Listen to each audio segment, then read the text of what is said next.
नमस्कार, बहुत स्वागत है आप सभी लोगों का हमारे समृद्धि आईएएस के यूट्यूब चैनल पर। और आज का जो हमारा प्रश्न है वो हिस्ट्री से है। और आप लोग को पता ही होगा कि संस्थान जो है जीआईसी के लिए और जीडीसी के लिए, देखिए जीडीसी वाले बच्चे भी बहुत ज्यादा परेशान थे कि सर हमारी भी टेस्ट सीरीज लाइए। तो संस्थान दो ऑप्शनल, एक पॉलिटिकल साइंस का और एक हिस्ट्री का ऑप्शनल यहाँ भी ला रहा है, और साथ में जीआईसी के तो हमारे बैचेज चल ही रहे हैं।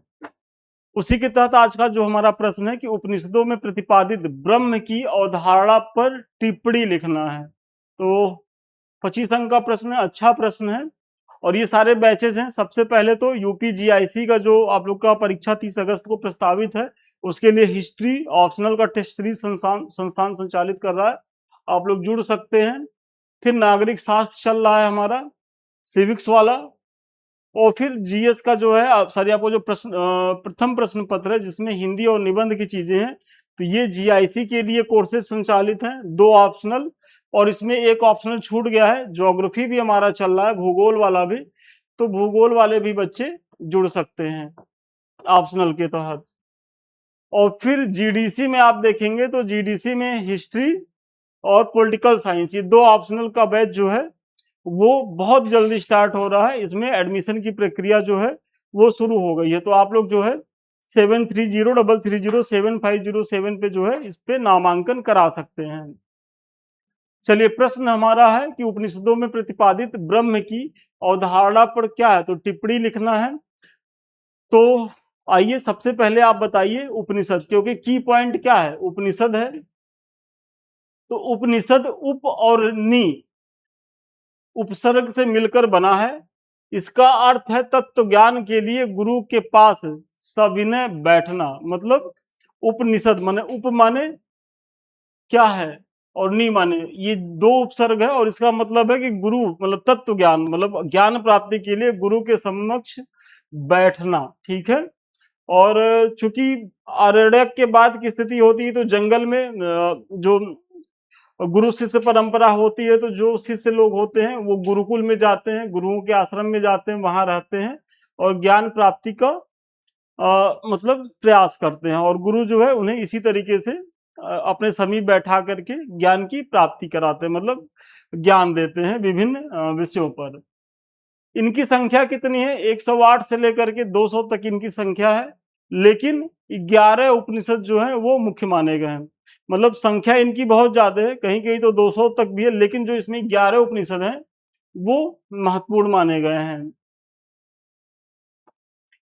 और इसमें इन 11 में आप देखेंगे तो ईश, केन, कठ, प्रश्न, मुंडक, छांदोग्य और श्वेताश्वर उपनिषद आदि जो है क्या है, तो महत्वपूर्ण है, जहां से विभिन्न प्रकार की जानकारियां मिलती हैं। तो अब आप लोगों ने उपनिषद को समझ लिया कि उपनिषद का शाब्दिक अर्थ क्या है, कि भाई गुरु के समीप बैठ करके ज्ञान प्राप्त करना। प्रमुख उपनिषद वैसे तो 200 तक है, लेकिन प्रमुख 11 हैं। और कुछ प्रमुख उपनिषदों का आपने जैसे ईश, केन, कठ, बृहदारण्यक, छांदोग्य, इसकी आपने जो है चर्चा कर दी। ठीक है। अब उपनिषदों में ब्रह्म का स्वरूप, जो आपके प्रश्न का टॉपिक है, मतलब भूमिका का पार्ट खत्म हो गया। और इससे बड़ी भूमिका आपको लिखनी भी नहीं है, जरूरत भी नहीं है। 250 अंक का प्रश्न है, क्योंकि जो 25 अंक का प्रश्न होता है उसे आप जो है 250 शब्दों में लिखते हैं। 15 अंक वाला लिखना होता है 150 में, और जो 10 अंक वाला होता है उसे लिखना होता है 50 शब्दों में। तो शब्द सीमा में बने रहते हुए एकदम गागर में सागर भरने वाला काम करना होगा आपको मुख्य परीक्षा में, तभी जाकर के आप पास होंगे। ये नहीं है कि उल जलूल कॉपी भर के चले आए और काम की चीजें लिखे ही नहीं, और एग्जाम दे करके आके खुश हो जाइए, कह रहे हम तो बढ़िया एकदम छाप के आए हैं खूब सुंदर राइटिंग में। कोई मतलब नहीं है ये। मतलब हम लोग भी कॉपियां चेक करते हैं यूपीएससी वाले बच्चों की, जब देखते हैं टेस्ट सीरीज में।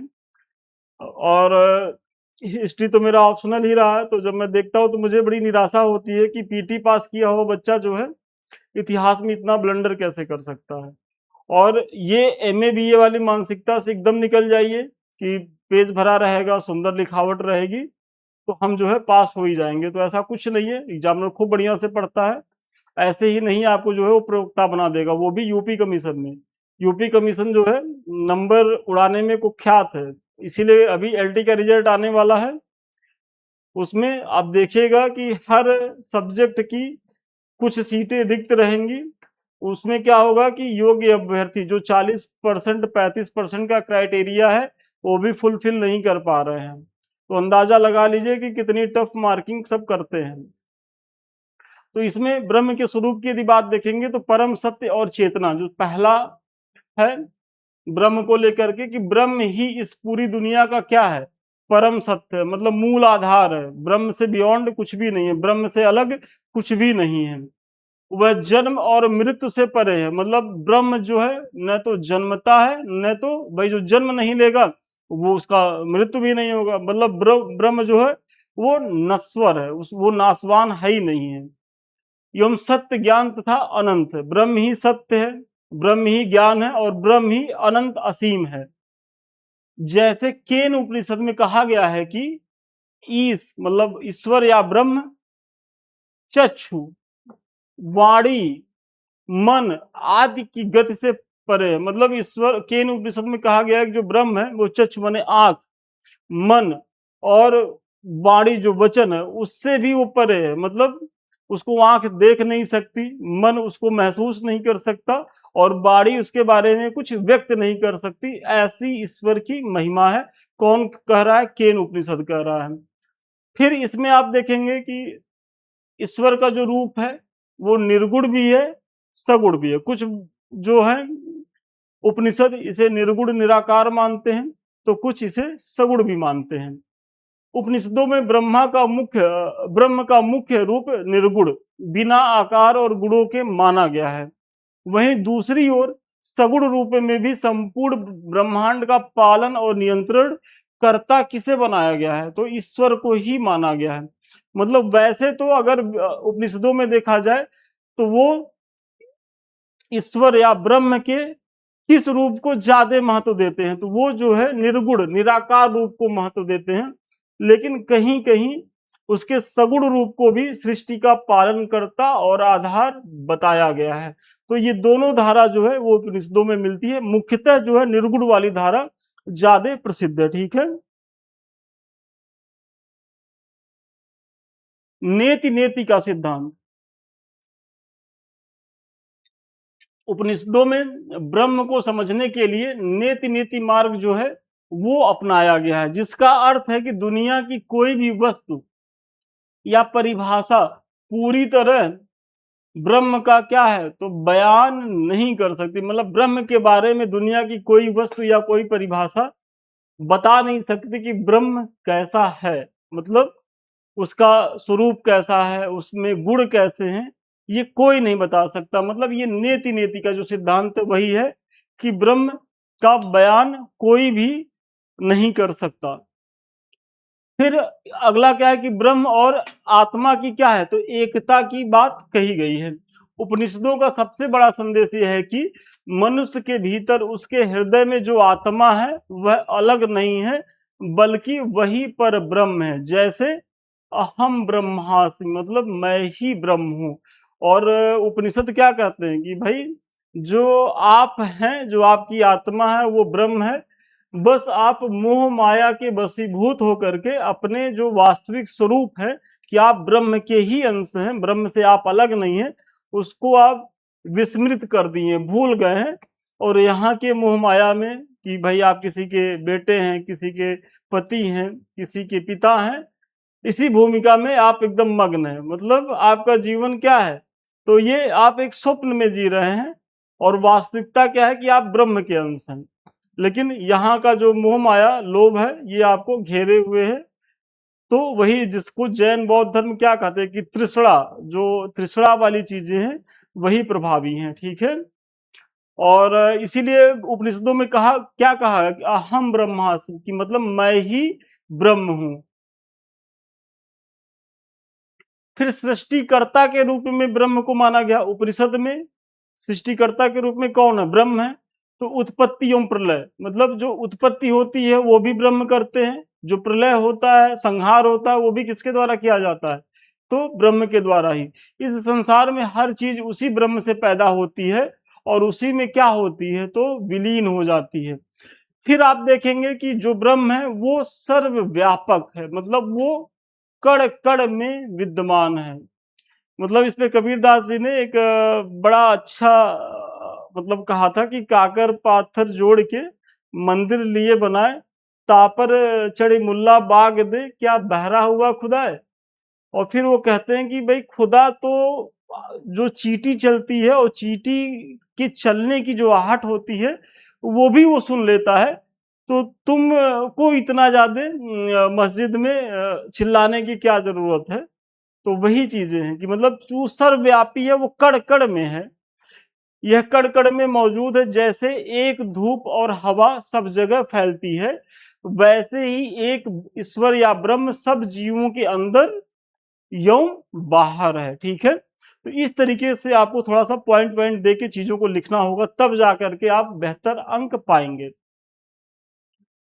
तो अब देखिए, आपने उपनिषद क्या है उसकी चर्चा करी, और उपनिषद में ब्रह्म का क्या सिद्धांत है कि ब्रह्म के बारे में उपनिषद को में क्या कहा गया है, आपने उसको देखा।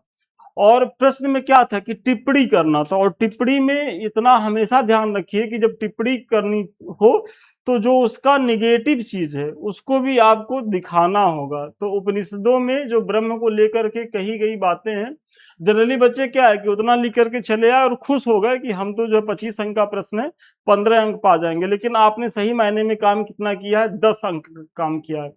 अभी 5 साढ़े 5 अंक जो मिलेगा वो यहां से मिलेगा कि आपको टिप्पणी करनी है तो सीमाओं को भी दिखाना होगा कि उपनिषदों का दर्शन क्या है, तो विविध विरोधी गुणों का समन्वय है। मतलब उपनिषदों में आप देखेंगे तो जो विभिन्न विरोधी गुण है उसका वो समन्वय, मतलब उसमें सारे चीज समाहित है। जैसे जहां एक और ज्ञान मार्ग की बात होती है, भाई उपनिषद बेसिकली ज्ञान मार्ग ही है, लेकिन उसी उपनिषदों में कुछ उपनिषद ऐसे हैं जो भक्ति मार्ग और कर्म मार्ग का भी संदेश देते हैं। तो उपनिषद में ज्ञान मार्ग, भक्ति मार्ग और कर्म मार्ग तीनों की चीजें आपको दिखाई देती हैं। तो ये कैसे पॉसिबल है, क्योंकि कई उपनिषद हैं, उसमें भी 11 मेन है। फिर एक और प्रवृत्ति मार्ग की प्रधानता है, तो दूसरी ओर निवृत्त मार्ग की। मतलब कुछ उपनिषद ऐसे हैं जो ये कहते हैं कि भाई इस धरती पे ही जब तक जीवन है तब तक सब कुछ बढ़िया है। मतलब कुछ कुछ चार्वाक से प्रभावित हो जाते हैं। चार्वाक क्या कहते हैं कि मरने के बाद जो शरीर जब जल जाता है तो कुछ बचता नहीं है, जब तक जियो मौत से जियो और ऋण लेकर के घी पियो। कुछ उपनिषद उसको भी मानते हैं, लेकिन जो मैक्सिमम उपनिषद है उनका कहना है कि नहीं, ये संसार मिथ्या है, जगत मिथ्या है, ईश्वर ही सत्य है, और हमें ईश्वर की प्राप्ति के लिए कामना करनी चाहिए, मोक्ष की कामना करनी चाहिए। लेकिन फिर भी विरोधाभास तो है कि मतलब एक प्रवृत्ति मूलक बात होती है, एक निवृत्ति मूलक। प्रवृत्ति मूलक मतलब संसार की मोह माया की बात करता है, दूसरा कहता है संसार से परे जाओ, ये संसार जो है वो मिथ्या है, मतलब ब्रह्म सत्य जगत मिथ्या, वो वाली बात है। फिर ब्रह्म, आत्मा और जगत के संबंध में दिए गए विचार आपस में भिन्न या विरोधाभासी लगते हैं, और व्यवहारिक जीवन का भी इसमें अभाव है। मतलब उपनिषदों में जो दार्शनिक पक्ष है तो वो क्या है कि वो व्यवहारिक जीवन से अलग है, क्योंकि व्यवहार में भाई यहाँ क्या है कि भाई वेद में क्या है कि 4 आश्रमों की बात की गई है, और उसमें हर आश्रम में जो जिस कंडीशन में है, अगर वो प्रारंभिक आश्रम में है तो वो शिक्षा ग्रहण करे, गृहस्थ आश्रम में है तो फिर वो गृहस्थ धर्म का पालन करे, संतान उत्पत्ति करे, उसका भरण पोषण करे, अपना परिवार का खर्चा चलाए। फिर सन्यास की तरफ है या वानप्रस्थ है तो उसकी नियमों को पालन करे।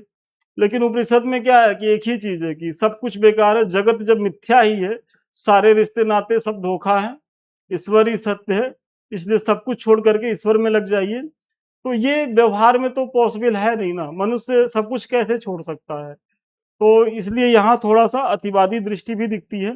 इसमें अधिकांशतः मोक्ष और मुक्ति पर जोर दिया गया है, जिसमें रोजमर्रा के सामाजिक और आर्थिक जीवन के लिए स्पष्ट नियम ही नहीं है। क्यों नहीं नियम है? जब मोक्ष की बात होगी तो समाज और अर्थव्यवस्था का क्या महत्व रह जाएगा? जब जगत का महत्व नहीं है तो आपके समाज और अर्थव्यवस्था का क्या महत्व है? तो वही उपनिषद की ये सब सीमाएं हैं।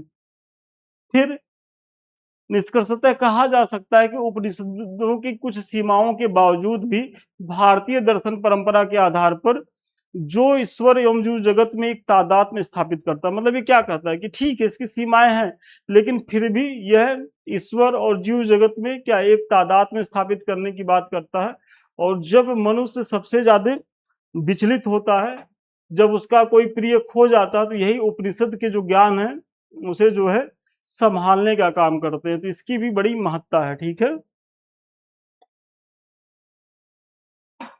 भाई, यदि हमारी कोई प्रिय चीज खो गई तो हम संतोष कैसे करते कि भाई हमारे किस्मत में नहीं था, या ईश्वर की यही महिमा थी, ईश्वर को यही मंजूर था, जो जन्मता है उसकी मृत्यु होती ही होती है। ये सब जो ज्ञान मार्गी धारा है कहाँ है, उपनिषद में है। इसलिए उपनिषदों का इतना महत्व है कि जब देखिए सुख में तो आपको उपनिषद नहीं समझ में आएंगे, लेकिन जब आप दुख में रहेंगे तो आपके आपके लिए उपनिषद के ज्ञान जो है वो बहुत ही महत्वपूर्ण होते हैं। जैसे अभी हमारी माता जी का जब डेथ हुआ था, तो जो हमारे छोटे वाले साले साहब हैं वो प्रोफेसर हैं, और इन सब चीज़ों पे उनका काफ़ी अच्छा काम है। तो उन्होंने मुझे बहुत सारी चीज़ों पे समझाया बुझाया, और उसका मेरे ऊपर सकारात्मक प्रभाव भी पड़ा। नहीं तो हम बहुत ज़्यादा जो है उस समय डिस्टर्ब थे, और डिस्टर्ब तो अभी भी हैं भाई। कोई भी अपना जो सबसे अजीज होता है, माता पिता से बढ़ के कौन होता है, लेकिन संभालने का काम किसके द्वारा किया गया, इन्हीं उपनिषदों के द्वारा किया गया। तो ठीक है, आज का प्रश्न यहीं तक था, और ये हमारे लिंक है। तो देखिए आप लोग जो है पीडीएफ की डिमांड करते हैं, आज चंदन ने पीडीएफ डाला भी है, बता रहे हैं कि सर पड़ गया है। तो आप लोग को ये पीडीएफ इस टेलीग्राम पे मिल जाएगा @समृद्धि IAS ऑफिशियल। और ये हमारे लिंक है यूट्यूब के, एक तो जिससे अभी हम आप रूबरू हैं, तो अभी तक आपने इसे ज्वाइन नहीं किया तो ज्वाइन कर लें, और दूसरा है संदीप मिश्रा ऑफिशियल। तो ये सारे चैनल आपकी तैयारी के लिए बेहद उपयोगी है, बेहद महत्वपूर्ण है। और सबसे अधिक जानकारी यदि आप हमसे लेना बात करना चाहते हैं, हमारे किसी बैच से जुड़ना चाहते हैं, 7303307507 पे संपर्क कर सकते हैं। तो ठीक है, आज के लिए इतना ही। पुनः मिलते हैं नए वीडियो में नए क्लास के साथ, तब तक के लिए धन्यवाद। और ये वीडियो 7 बजे अपलोड होती है, जहां तक मुझे लगता है 7 बजे अपलोड होती है ना, ठीक है। तो 7 बजे आपको एक दिन हिस्ट्री मिलती है, एक दिन क्या होता है, सिविक्स मिलता है। तो ठीक है, चलिए पुनः मिलते हैं नए वीडियो में।